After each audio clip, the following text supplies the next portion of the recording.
ترجى شفاعته لكل هول من الأهوال مقتحم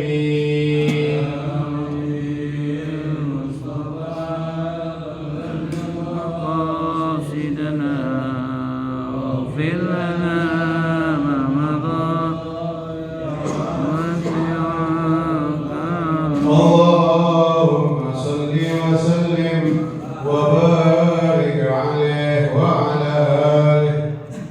الفاتحة إلى حضرة النبي محمد المصطفى رسول الله صلى الله عليه وسلم، ثم الفاتحة إلى أرواح الزوجة الطاهرات أمهات المؤمنين وأهل بيته الطيبين الطاهرين والصحابة والتابعين وتابع التابعين ومن تبعهم بإحسان إلى يوم الدين من العلماء العاملين والأولياء والشهداء والصالحين وجميع المؤمنين والمؤمنات والمسلمين والمسلمات أن الله يغفر لهم ويرحمهم ويعلي درجاتهم في الجنة وينفعنا بأسرارهم وأنوارهم وعلومهم ومنفعاتهم وبركاتهم في الدين والدنيا والآخرة. الفاتحة على هذه النية وعلى كل نية صالحة وإلى حضرة النبي محمد صلى الله عليه وسلم. شيء لله لهم الفاتحة. أعوذ بالله من الشيطان الرجيم. بسم الله الرحمن الرحيم. الحمد لله رب العالمين الرحمن الرحيم مالك يوم الدين. إياك نعبد وإياك نستعين. اهدنا الصراط المستقيم صراط الذين أنعمت عليهم غير المغضوب عليهم ولا الضالين. رب اغفر لي ولوالدي آمين. اللهم صل وسلم على سيدنا محمد الفاتح لما أغلق الخاتم لما سبق الناصر الحق بالحق والهادي إلى صراطك المستقيم وعلى آله وصحبه حق قدره ومقداره العظيم. اللهم أخرجنا من ظلمات الوهم وأكرمنا بنور الفهم وافتح علينا بمعرفة العلم وحسن أخلاقنا بالعلم وسهل لنا أبواب فضلك وانشر علينا من خزائن رحمتك يا أرحم الراحمين. Assalamualaikum warahmatullahi wabarakatuh. Waalaikumsalam warahmatullahi wabarakatuh. Alhamdulillah. Alhamdulillah rabbil alamin wa bihi nasta'inu ala umuri dunya waddin. Wassalatu wassalamu ala asyrafil anbiya'i wal mursalin sayyidina wa nabiyyina Muhammadin wa ala alihi wa sahbihi ajma'in. Amma ba'd. Alhamdulillah wa syukurillah, hari Minggu yang pertama tepatnya tanggal 2 Juni 2024 bertepatan dengan tanggal 23 Dzulqa'dah 1445 Hijriah. Melanjutkan kembali pelajaran Ad-Durusul Fiqhiyah minggu yang lalu, masih berkaitan tentang Sholatul Musafir, sembahyangnya orang yang berlayar. Minggu yang lalu kita sama-sama baca tentang syarat-syarat mengqashar. Syarat-syarat mengqashar. Qashar adalah satu rukhsah, izin dari Allah Subhanahu wa taala bagi orang yang berlayar. Apabila perlayarannya lebih dari 3 marhalah 123 kilo, maka lebih afdal kita qashar. Ya, lebih afdal kita qashar kalau perjalanan kita 123 kilo. Namun kalau perjalanan kita baru 2 marhalah 82 kilo, ya sampai ke atas, belum sampai 123, itu lebih afdal sembahyang sempurna. Namun kalau mau qashar juga nggak apa-apa, ya. Ini sisi afdaliyah. Tapi kalau udah 123 kilo 3 marhalah, maka lebih afdal dia mengqashar. Bahkan Al-Imam Hanafi radhiyallahu anhu mewajibkan apabila musafir berjalan sejauh 123 kilo 3 marhalah, maka wajib bagi dia untuk mengqasar. Kemarin juga kita baca tentang syarat-syarat qasar. Ya, salah satunya ada yang boleh diqasar, yaitu sembahyang yang bangsa 4 rakaat, zuhur, asar, dan isya. Kemudian syarat mengqasar, tujuan yang dituju harus jelas. Kemarin kita bagi. Fala yaksurul haid, enggak boleh mengqasar bagi orang yang jalan melantur, jalan semau kakinya berjalan. Nah, itu enggak sah untuk mengqasar walaupun perjalanannya lebih dari 2 marhalah. Kemudian perjalanannya mubah, ya, minimal mubah. Arti mubah laisa maksiatan, bukan perjalanannya untuk maksiat. Kemudian fala yadurru idza kana safaru makruhan, kalau perjalanan yang makruh masih boleh mengqasar. Ya, kalau makruh masih boleh mengqasar. Li'annahu la itsma fihi. Kenapa perjalanan yang makruh boleh mengqasar? Karena makruh tidak ada dosa di dalamnya. Selanjutnya syarat mengqasar, perjalanannya tujuannya benar. Ya, seperti berdagang, ya, seperti berdagang, seperti berkunjung ke rumah saudara, ke rumah teman. Tujuannya yang dibolehkan oleh agama. Namun kalau tujuannya nggak benar, ya, seperti berpariwisata, touring, ya, dari satu negeri ke negeri yang lain, dari satu kota ke kota yang lain, atau piknik, tanazuh, lintas alam, hiking, naik gunung, turun gunung, nggak ada tujuan yang jelas, maka tidak boleh mengqasar. Kemudian selanjutnya perjalanannya 2 marhalah, panjang perjalanannya, sama dengan 16 parsah. Yang mana 1 parsah 3 mil, 1 mil 4.000 langkah, maka 2 marhalah 82 kilometer. Selanjutnya ada ilmu, yaitu tahu ilmunya, ilmu tentang mengqasar sembahyang. Selanjutnya niat qasar dibarengi dengan takbiratul ihram. Nah, ini yang penting. Kalau kita qasar, niat qasar di takbiratul ihram. Ya, kalau kita qasar sembahyang, niatnya di takbiratul ihram, enggak boleh yang lain. Zuhur kita mau qasar, niatnya usolli fardhu zuhri qasran. Itu kata-kata qasran wajib ada. Enggak ada, maka enggak boleh dilanjutin qasar. Ya, usolli fardhu asri qasran, usolli fardhu isya'i qasran. Kata-kata qasran wajib ketika takbiratul ihram. Ya, nggak boleh diucapin qasran itu di luar takbiratul ihram. Ya, sebagaimana niat jamak. Nah, kalau jamak boleh. Ya, kita pengen jamak, beda ya, jamak kok qasar. Ya, kalau jamak boleh. Ya, aku niat jamak di ruku, di sujud, di i'tidal, itu boleh. Sebelum salam itu juga boleh. Kalau jamak. Tapi kalau qasar harus di takbiratul ihram.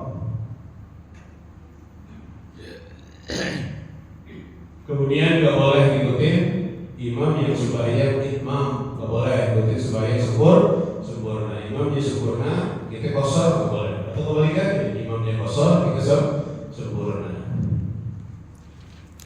Ya, sekarang masail fil qasar, permasalahan di dalam mengqasar.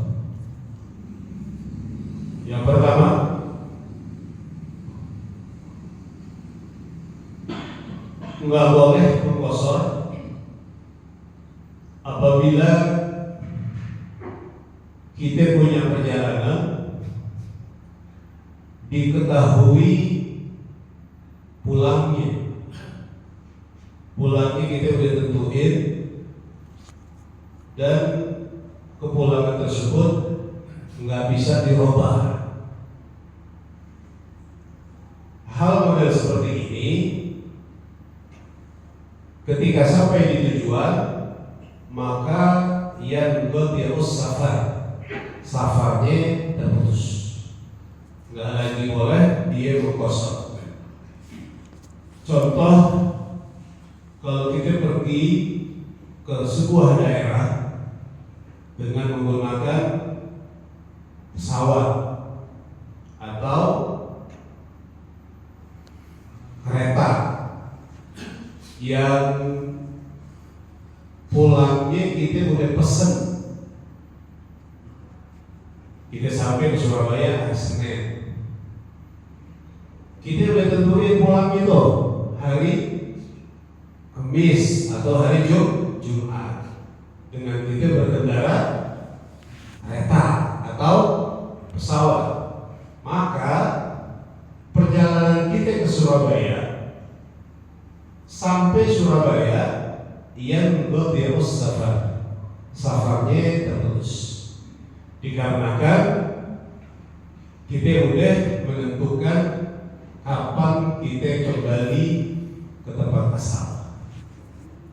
Nah, jadi hati-hati kalau misalnya kita safar, kalau pulangnya naik kereta pesawat yang udah ditentuin, udah nggak bisa dirubah-rubah kan?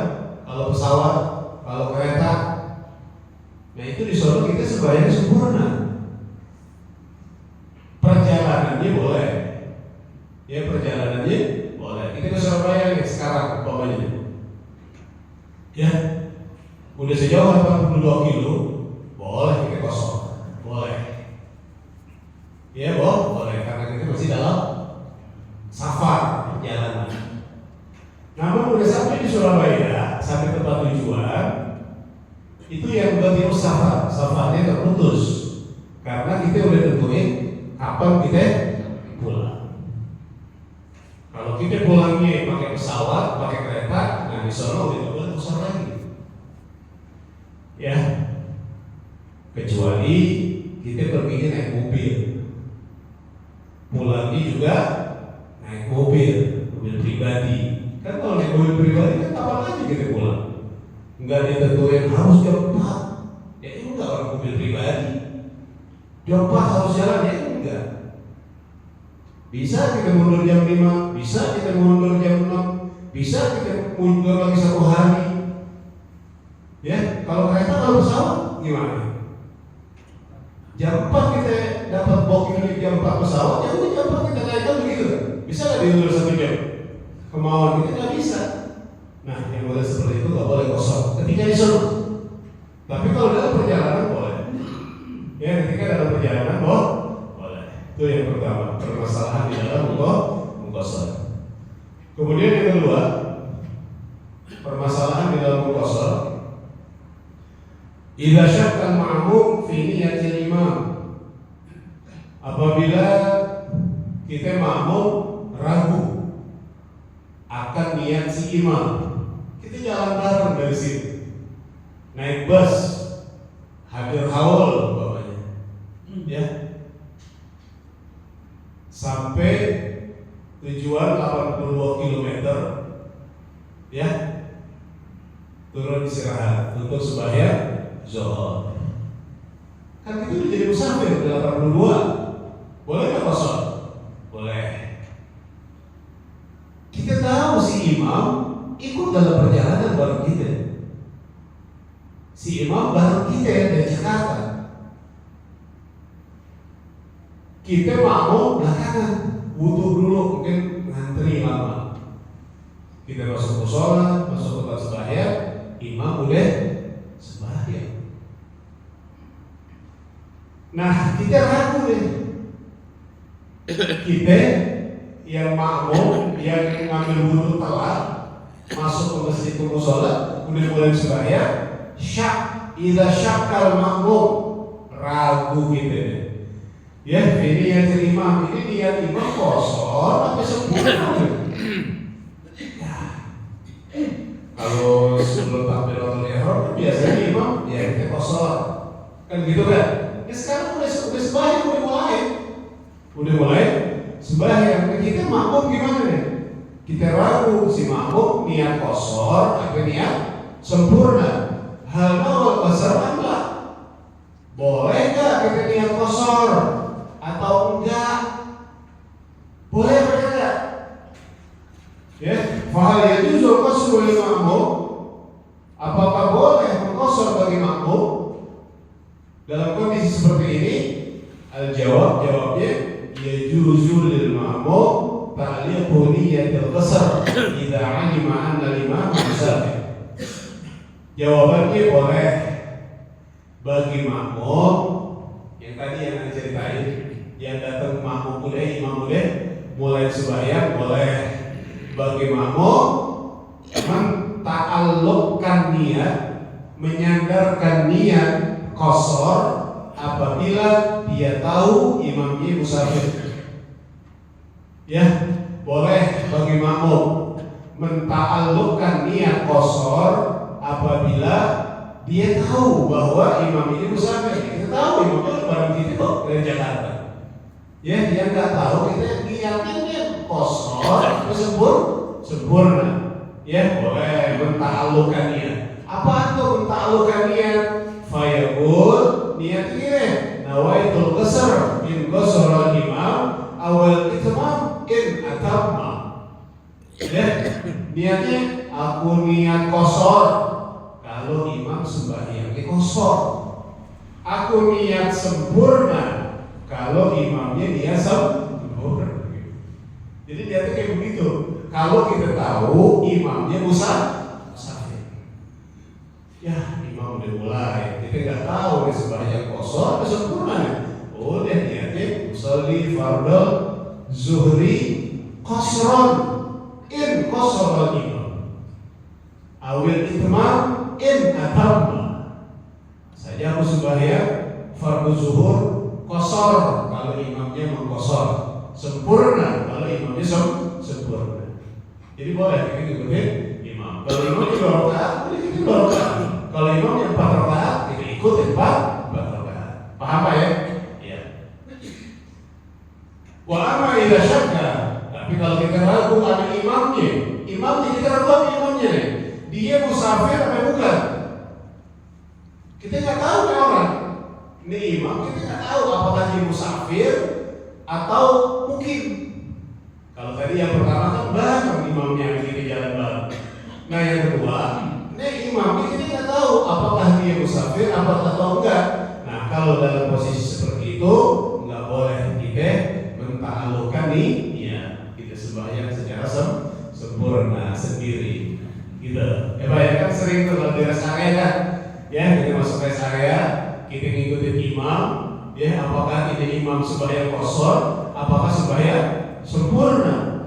Ya, kalau kita yakin si imam ini musafir, nah boleh menta'alluqkan dia. Tapi kalau kita ragu apakah imam ini musafir atau bukan, maka tidak boleh mengqasar sembahyang bareng imam. Makanya sebagian rest area ada area-area khusus untuk sembahyang qasar. Ada sembahyang sempurna, ada bagi ya begitu ya. Ya, ada yang sembahyang khusus, ada yang sembahyang qasar. Nah kita mesti begitu tuh. Jadi kalau yang sembahyang qasar, ikutnya langsung aja. Ya, jadi nggak pakai ragu-ragu lagi. Bagi makmum untuk ikutin berjamaah bareng makmum ya, bareng imam yang musafir. Ya, selanjutnya bagaimana hukum mengqasar di dalam sembahyang yang digodol? Bagaimana? Ya hukumnya mengqasar bagi sembahyang yang dia godol. Nyampe Surabaya jam 10 pagi. Jam 10 pagi.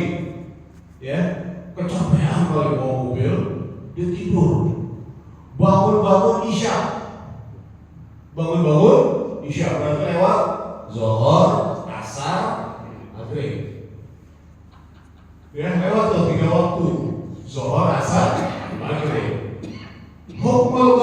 fi sholatil maqdiyah, hukum mengqasar di sembahyang yang diqadha. Apa sembahyang diqadha?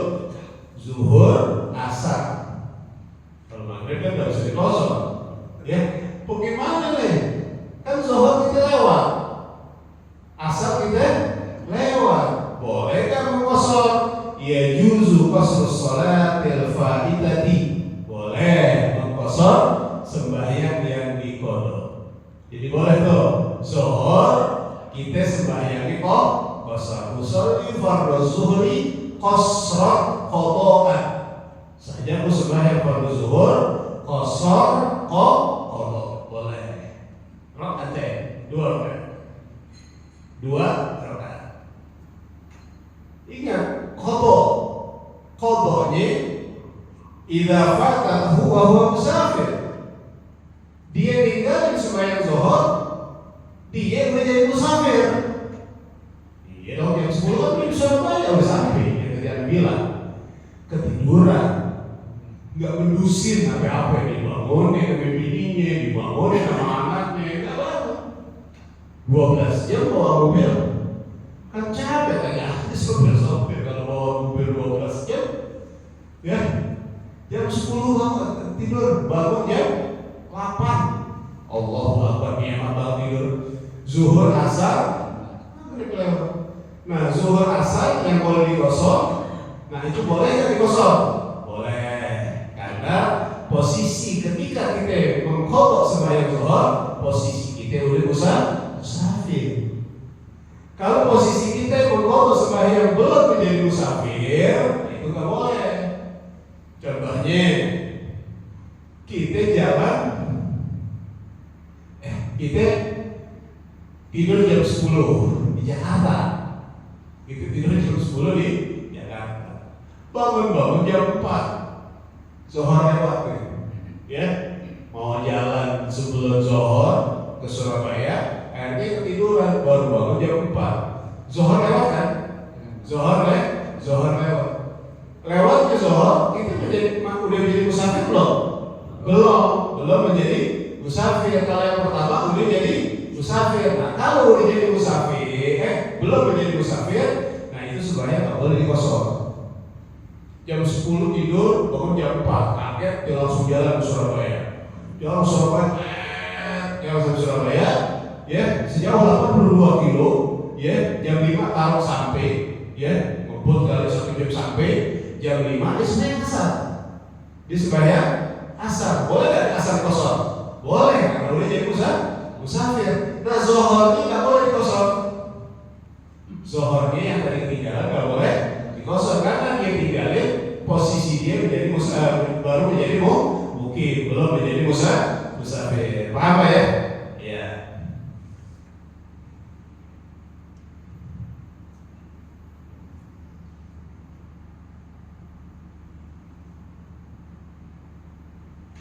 Ya, wa amma idza fatahu wa huwa muqim. Adapun kalau sembahyangnya yang luput, dia muqim, wa arada an yaqdiha wa huwa musafir, dan dia ingin mengqadha, ya posisi dia menjadi musafir, ya fala budda min al-itmam, maka wajib dia sembahyang sempurna, enggak boleh dikosor. Ya, kecuali tadi yang pertama, kalau dia tinggalin zuhur karena ketiduran, ya posisi menjadi musafir, nah itu boleh mengqasar. Selanjutnya sedikit lagi, idza nawal qasar farada itmama athna'a salatih duna hajatin fayajuzu lahu dhalik. Idza nawal qasar, dia niat qasar, usolli fardhu zuhri qasra, atau usolli fardhu asri qasra, usolli fardhu isya'i qasra. Dia ingin sembahyang zuhur qasar, ingin sembahyang asar qasar, ingin sembahyang isya qasar, udah niat dari qasar. Wa arada itmam athna salatih duna hajatin, namun di tengah-tengah ketika sembahyang dia berubah, pengen sembahyang sempurna. Ya, wa arada itmam, dia pengen sembahyangnya sempurna. Athna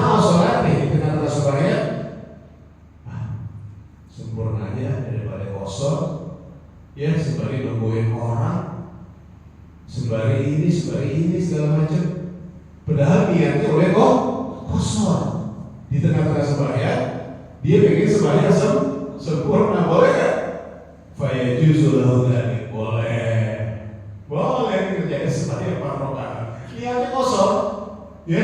Cuma di tengah-tengah sembahyang, dia pengen sembahyang sempurna, boleh kerjain. Nggak perlu pakai niat lagi, aku niat sembahyang sempurna, enggak. Udah terusin aja sembahyang 4 rakaat. Walaupun niatnya tadi kosong. Ya, satu lagi. Idza safara al-'abdu ma'a sayyid wa zawjatu ma'a zawj fala ya'rifani maqsid as-sayyid wa zawj fala yajuzu lahumā an yatarakhasa qabla mujawazati marhalatain. Apabila seorang budak berlayar bersama tuannya, ya, seorang budak di zaman Nabi ada budak berlayar bersama tuannya. Wa zawjatu ma'a zawj, atau seorang istri berlayar pergi bersama suami. Wa la ya'rifani maqsida as-sayyid wa zawj. Namun budak dan istri ini nggak tahu mau diajak kemana, ngerti kan? Ya, seorang budak diajak sama tuannya, ya ini ikutannya. Kan budak nggak boleh nanya mau kemana tuan, ada apa tuan, nggak boleh, ya ikut. Dia nggak tahu mau diajak kemana. Atau seorang istri diajak sama suaminya, ya ikut seorang istri, sama suaminya. Ini siapa istri nggak tahu mau diajak kemana sama lakinya. Fala yarifani maqsida sayyid wa zawj, nggak tahu tujuan si istri dan nggak tahu tujuan si tuan dan si suami. Fala yajuzu lahumā, nggak boleh bagi seorang budak dan seorang istri yang mengkosor sembahyang, nggak boleh, karena nggak tahu tujuan. Yang tahu cuma lakinya ame tuannya yang tahu pergi kemana, ame suaminya, ya yang tahu. Mungkin sadis banget suami ngajak pergi bininya, nggak dikasih tahu bininya mau kemana. Kalau tuan ame budak masih pantas, ini si laki nggak ngasih tahu ame bininya mau kemana, ya nggak boleh. Dia mengkosor dalam perjalanan, dalam perjalanan nggak boleh. Nah, sampai tujuan, ya, mau diajak ke sini, ya kata budaknya, ke sini perginya. Kata si istri, diajak ke sini. Ketika sampai tujuan, tahu nggak si budak sama seorang istri? Udah tahu tujuannya, nah boleh dia mengkosor. Tapi kalau dia belum tahu, itu dalam perjalanan, itu nggak boleh mengkosor. Walaupun perjalanannya udah lebih dari 2 marhalah. Paham Pak ya? Ya, mudah-mudahan ada manfaat. Wallahu a'lam bishawab. Besok al-jam'u baina as-salatain, menggabungkan sembahyang di antara 2 sembahyang, yaitu jamaah, sembahyang jamaah. Ya, wallahu a'lam bishawab. Rabbi zidna ilma. Al-Fatihah. A'udzu billahi minasyaitonir rajim. Bismillahirrahmanirrahim. Alhamdulillahi rabbil alamin, arrahmanir rahim, maliki yaumiddin. Iyyaka na'budu wa iyyaka nasta'in, ihdinas siratal mustaqim, siratal ladzina an'amta 'alaihim ghairil maghdubi 'alaihim waladdallin. Rabbi ighfirli wa liwalidayya amin. Bismillahirrahmanirrahim. Alhamdulillahi rabbil alamin. Allahumma shalli 'ala sayyidina Muhammad wa 'ala ali sayyidina Muhammad. Allahumma ij'al jam'ana hadza jam'an marhuma wa tafarruqana min ba'dihi tafarruqan ma'suma wa la taj'al lahum fina wa la ma'ana saghira wa la mahruma. Allahumma la tada lana fi majlisina hadha dhanban illa ghafarta wa la hamman illa farajta wa la 'ayban illa satarta wa la jahilan illa 'allamta wa la hajatan min hawaij dunya illa qadaitaha wa yassartaha bi rahmatika ya arhamar rahimin. Allahumma arzuqna ilman nafi'an, Allahumma arzuqna fahman النبيين وحفظ المرسلين برحمتك يا أرحم الراحمين. ربنا تقبل منا إنك أنت السميع العليم وتب علينا إنك أنت التواب الرحيم. ربنا آتنا في الدنيا حسنة وفي الآخرة حسنة وقنا عذاب النار وقنا عذاب النار وقنا عذاب النار. وصلى الله على سيدنا محمد وعلى آله وصحبه وسلم بفضل سبحان ربك رب العزة عما يصفون وسلام على المرسلين والحمد لله رب العالمين. الحمد لله على نعم الله، الحمد لله على بركات الله، الحمد لله حمدا يوافي نعمه ويكافئ مزيدا. والحمد لله رب العالمين. يا رسول الله سلام